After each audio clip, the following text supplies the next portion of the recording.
Welcome to City News 24/7. I'm Alan Carter. The tariffs have arrived.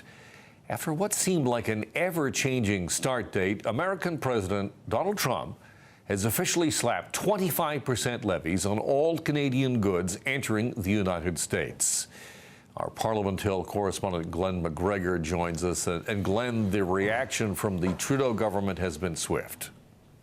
Yeah, that's right. The Trudeau government last night announced just after midnight saying that retaliatory tariffs against $155 billion of U.S. exports into Canada are now in place. They're going in sort of two tranches. The first will be $30 billion of retaliatory tariffs, followed by the rest in 21 days.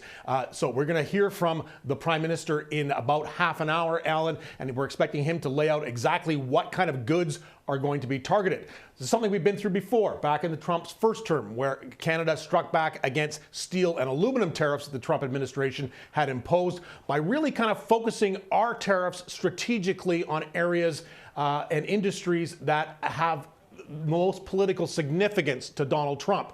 I expect that will be the case again now, really kind of targeting red state, MAGA supporting places. So think about Kentucky and the bourbon that comes out of there, as well as Florida orange juice, things like that. So we're going to get more detail on that from Justin Trudeau this morning, as well as details on what they referred to as non-tariff measures. And these are things, rather than imposing just only tariffs, there's things the government can do to strike back.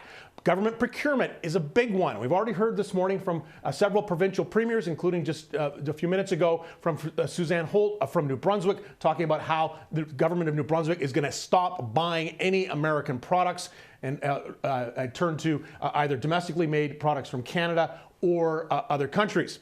We're also expecting to hear from Justin Trudeau about how they are going to mitigate the impacts of this, because they are going to be enormous economic impacts.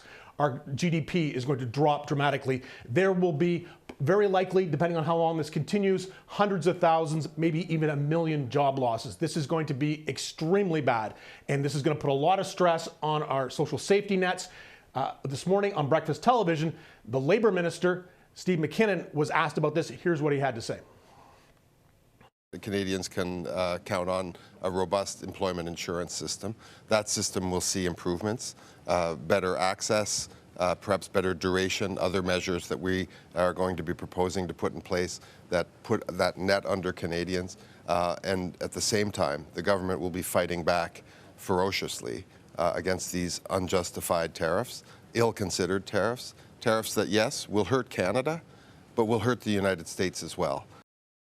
So how long this continues is kind of an open question right now. Will this last a couple of weeks, or is this going to be permanent? Well, there was some distressing news again this morning when Trump's Commerce Secretary, that's Howard Lutnick, went on American television and talked about more tariffs coming against other Canadian products, things like softwood lumber, also targeting our supply-managed dairy system that mostly affects Quebec, a little bit in Ontario, some other places as well. The Americans have never liked this, and they are going to target that. And also, this is really worrying, is that Lutnick described Canada's goods and services tax as effectively as a tariff that hurts foreign exporters into Canada, and will be putting in some kind of measures against that. That is, extraordinary. Of course, the GST applies to virtually every good in the country, save for some grocery products. So this is going to be a real major fight.